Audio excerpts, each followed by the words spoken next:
Produced in high definition by Fox 50. Viewer discretion is advised.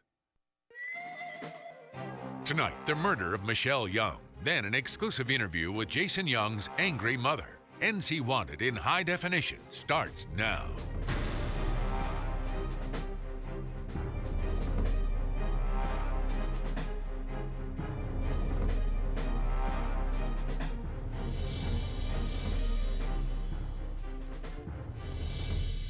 Good evening, I'm Gerald Owens. Welcome to NC Wanted. Tonight we continue our focus on unsolved cases where young pregnant mothers are murdered inside or near their own homes. These riveting and horrific cases have been launched into the national spotlight. We start with the unsolved murder of Michelle Marie Fisher Young, a former NC State cheerleader who became a wife and mother living in an upscale neighborhood in Wake County.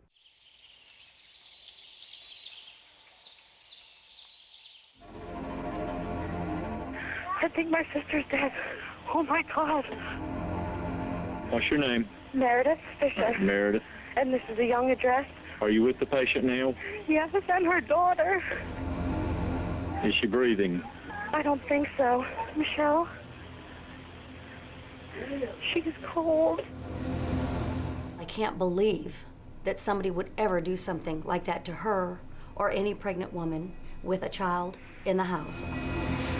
It was such a gruesome crime. It's unimaginable. Well, it was a very brutal murder. She was beaten. Did she do a lot of suffering? I would say yes. November 3rd, 2006. News of Michelle Young's murder breaks early on a Friday afternoon. Young was found dead. Investigators continue to piece together the evidence. The case becomes a national fascination, a disturbing crime against a backdrop of the American dream. At the time, the Youngs appeared to have it all. Good looks, great jobs, a spacious brick home south of Raleigh, an adorable 2-year-old daughter named Cassidy, and a baby boy on the way. But before the flowers fade on Michelle Young's grave, her husband Jason becomes a suspect in the investigation. Well, we have to rule out as many people as we can. And usually we have the cooperation of people. See, by him not cooperating with us and talking to us, we're having to do eliminations to make sure if we have fingerprints that we don't have identity to, we're trying to find out who they belong to. Someone who's been confirming details from investigators since day one is WRAL's Amanda Lamb. She had had several friends over to watch a TV program that Thursday night. They had left her house sometime between, 10 and 11 that evening, and that she had been alone with her daughter, her 2.5-year-old. The next day, Friday, her sister, Meredith, received a call from Michelle's husband, Jason, that there was a fax at the house and that she needed to go pick up the fax. He was on a business trip. He had left the night before, so we were told. The autopsy report is released nearly 10 weeks after Michelle's murder. Her skull fractured, bruises all over her upper body, her teeth scattered on the ground beside her body.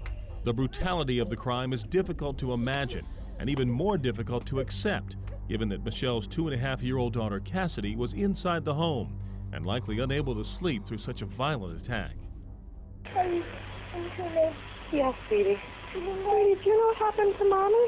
Did she fall?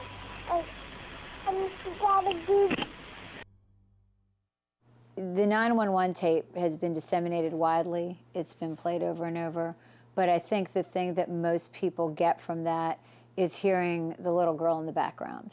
And we're not sure how much she's seen or what part of it she was awake. But she has witnessed something very horrible. She thrived at being a mother, and I think that was clearly something she wanted in her life because her family was so important to her. Her mother and dad and sister were all very big parts of her life, and yeah, I think she always wanted a family. A lot of people have heard about the child. It really sparked interest nationwide because You have murders, and you have murders all the time all over the country, but usually when there's a child involved and the child is close by, you wonder, did the child see it? From the first moments of the investigation, detectives with the Wake County Sheriff's Office believe the person who killed Michelle Young was no stranger. Either the doors were unlocked and the person entered, or the person knew what they were doing, or the person was used to coming into that house. The investigation becomes plagued with questions. What were Michelle's daily habits? Who would want to see her dead? Investigators seek answers from her husband, Jason, but he refuses to talk. If he had to talk to us and give us some information, routine stuff about who she associates with, the things that she does, it would have made it a lot easier on us. Investigators obtain warrants the day Michelle's body is found. They spot what appears to be blood droplets in Jason Young's white Ford Explorer, parked at a home in Fuquay Varina owned by Michelle's mother, Linda Fisher. They seize the Explorer, computers, phone records, photos and videos, email accounts, cell phones, travel receipts, and more. Then, 4 days after her murder, the Wake County Sheriff's Office issues a court order claiming reasonable grounds to suspect that Jason Young committed the murder of his wife. The order compels Young to provide DNA samples along with fingerprints and photos of any injuries to his body. He shows up the next morning with his lawyer, gives the samples, then slips out the back when he's done. Then, 23 days later, more search warrants are issued. One details an ongoing relationship Jason allegedly had with a woman in Florida named Michelle Money. Ironically, it's her last name that represents a possible central motive for any murder: money, and lots of it. Jason had a substantial life insurance policy on Michelle, with a possible payout up to $2 million, with Jason himself as the beneficiary.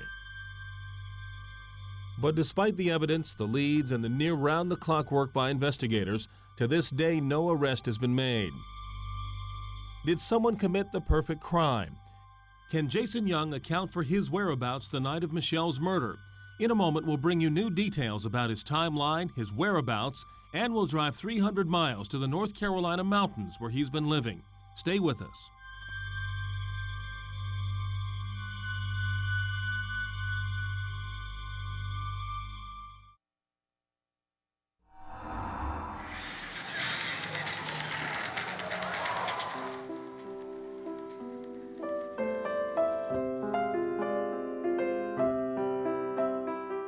Everybody loved her. She was happy. She was smiling. She was just an easy, fun-loving, happy kid. In college, Michelle Young goes by her maiden name, Michelle Marie Fisher. Legendary cheerleading coach Kathy Bucky remembers Michelle's glory days with the NC State Wolfpack. Her drive was incredible. She never gave up. Great skill, great kid. I hope that the cheerleading program did something for her, because she did a lot for the cheerleading program. Michelle graduates from NC State in 1999 and works her way to becoming senior financial specialist at Progress Energy. Michelle was very intelligent. She was the ideal employee. I think one of her managers even described her as the perfect employee. The more we learn about her, it's so hard to understand why somebody would have something against her. She didn't know an enemy. But Michelle is good at masking hardship. Co-workers at Progress Energy describe her as upbeat and confident, but court documents allege financial struggles in Jason's extramarital affairs. And many who knew Michelle were unaware that just months before her murder, she was injured in a mysterious car crash in which Jason was allegedly driving. They ran off the road and down about a 100-foot embankment into a river. One of the things she mentioned is that Jason seemed to make sort of light of it, like it wasn't that big a deal. Then, 6 months after the accident, it's Friday, November 3rd, 2006. Michelle's sister Meredith Fisher says she gets a phone call from Jason to pick up a fax from his house. One of the reasons given to us, it was supposed to be something about a gift. And he didn't want her to know about what he was looking at. And so he called the sister to go by and pick it up. Is that the real reason? That's something that we're looking into.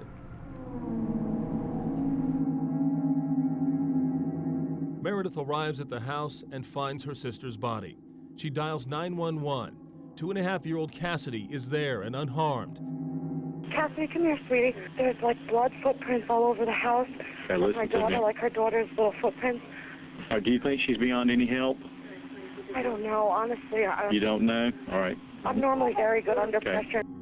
As months pass, still no arrest. But more details emerge about the Youngs' financial troubles, as Michelle was planning to cut back on her hours after maternity leave.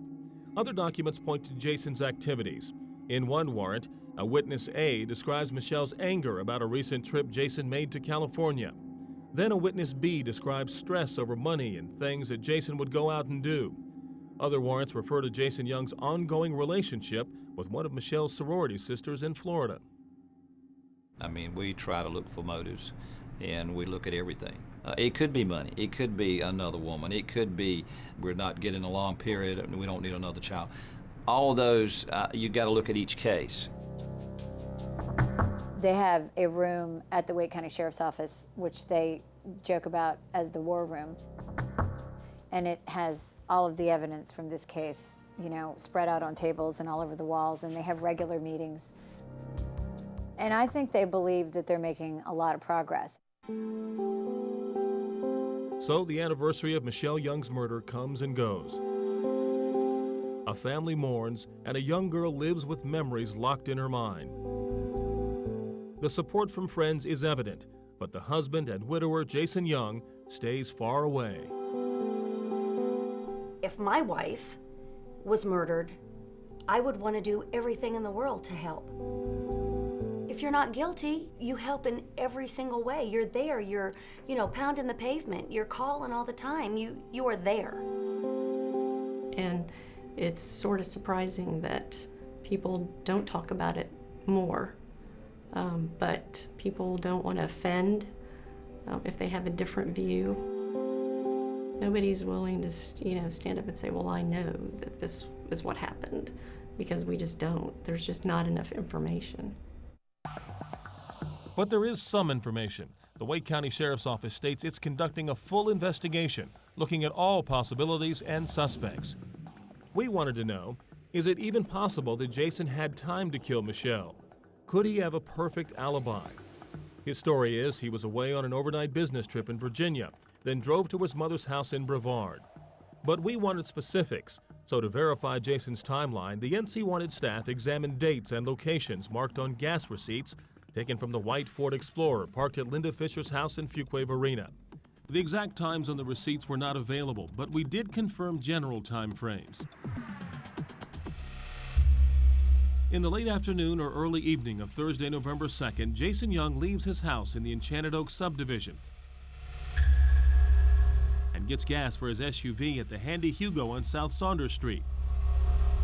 He has a reservation receipt for a room that Thursday night at the Hampton Inn off I-77 in Hillsville, Virginia. The next morning, November 3rd, he drives to his meeting at a medical facility in Clintwood, Virginia. After the meeting, he heads south, stopping after lunch to refuel in Duffield, Virginia. Then on to his mother's house in Brevard, where he's told of Michelle's death that afternoon. But we found a gap in his confirmed whereabouts. The night before Michelle's murder, he has a reservation at the Hillsville Hampton, but no one we found could verify he stayed there. And why did he book a hotel nearly 3 hours from his morning business meeting, taking place all the way in Clintwood, Virginia, very close to the border with Kentucky? He had left his business and was on the way to his mom's. That's the information that we were given. We do not know because he has refused to talk to us. To clear this up, we decided to speak with Jason Young directly, since neither he nor his lawyer would make comments over the phone. We drive nearly 300 miles to where Young reportedly lives with his sister in the foothills community of Etowah between Hendersonville and Brevard. It's a gorgeous fall Saturday and a potentially good day to catch Jason Young at home from his travels as a pharmaceutical rep. We pass the railroad tracks in the old water tower and enter Etowah's Timber Lane subdivision. I approach his sister's house, to the foot of her driveway, up the hill past 3 vehicles, and straight to the front door. The calico cat perched in the open window gives us hope that Jason may be home. I've done this, 100 times. Usually you hear something. You see a curtain ruffle, nothing. I did leave my business card with a little note, saying, talking about what we're trying to do, and if he wants to talk to us, give me a call. Yeah. So, we'll see. So, on to our next destination. Crossing the county line and into the quaint mountain town of Brevard. After a short ride past the downtown shops, we find the nearby neighborhood where Jason's mother lives. This is a significant location because Jason's story includes his going to his mother's house the day of Michelle's murder. And this is where, according to a quote by his stepfather, Jason dropped plumb to his knees when he was informed of his wife's death. Our crew sets up and I walk past various dogs in the front yard and on the deck, past the children's play castle, and straight to the mother's front door. But despite the roaming dogs and another open window, we get the same result. No answer.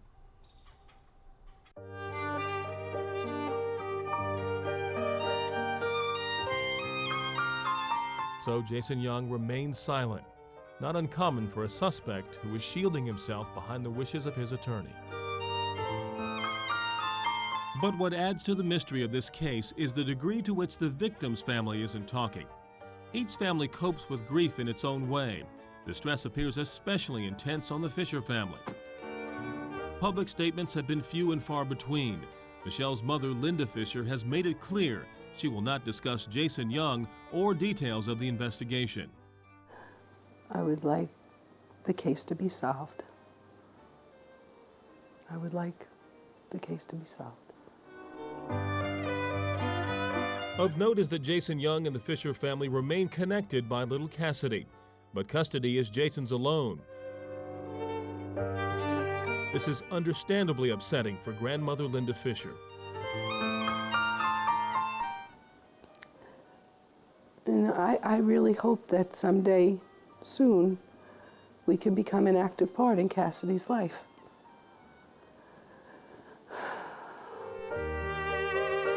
Then there is Michelle's sister Meredith, who found Michelle's body and called 911.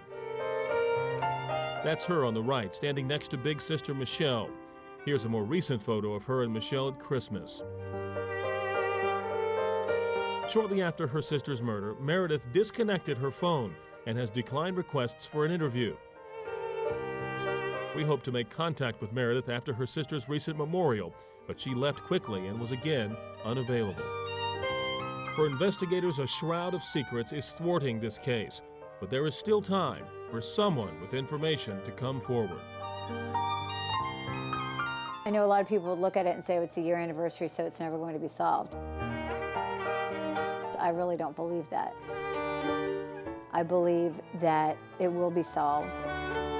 We work hard on every case. But this case really touched us because we know that child saw some things. We want to have closure for her, for the family. It's something that we're looking forward to solving.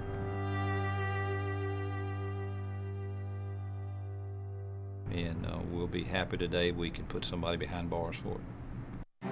Coming up, the suspect's mother vents her anger to NC Wanted. The exclusive interview with Jason Young's mother is straight ahead.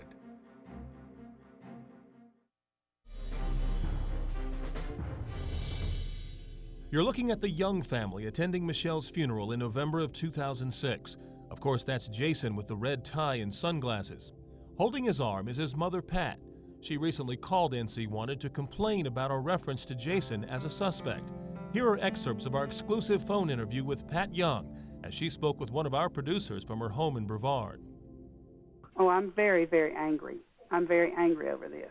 Can I ask you, why is your son not talking with investigators? He is not talking with investigators because it was apparent he was going to be arrested that night because nobody was looking anywhere else. So he obtained a lawyer who said, no, you don't talk, period. I have checked with defense lawyers here. They've all said, no, you don't talk, period. Do you understand how that looks suspicious to people? No, I really don't. When you have a lawyer who says, if you do what your lawyer says, otherwise, why would you even have a lawyer to begin with? But if your spouse is murdered, why would you not do everything possible to help investigators find the perpetrator? And I believe we have. We have tried in every way that we can to find the perpetrator. You have no idea what we've done. You have done nothing but decide that he is the person who did this to begin with. This is all that's been out the entire time, is it's been this one-sided approach. And I think you're going to find something very different in the days to come. If Jason is not a suspect, who in the world could be? I'm sure there are a lot of people out there that are suspects. Well, has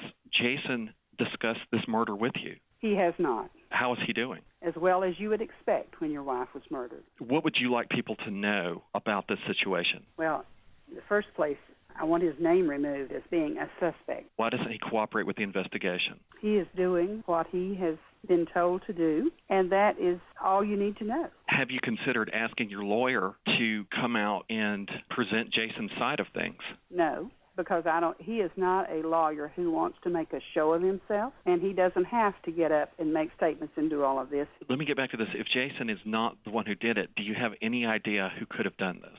If I did, I certainly would have reported it. I want this solved as much as anyone wants it solved. We cannot find closure to this. We've not been able to grieve properly. This is on our minds every single day. People act like we didn't love Michelle, that we don't care, and that is not true at all. The fact that we don't have to get up and be in the media and be seen does not mean that we don't care or that we're not hurting. That's something that the media does not seem to understand.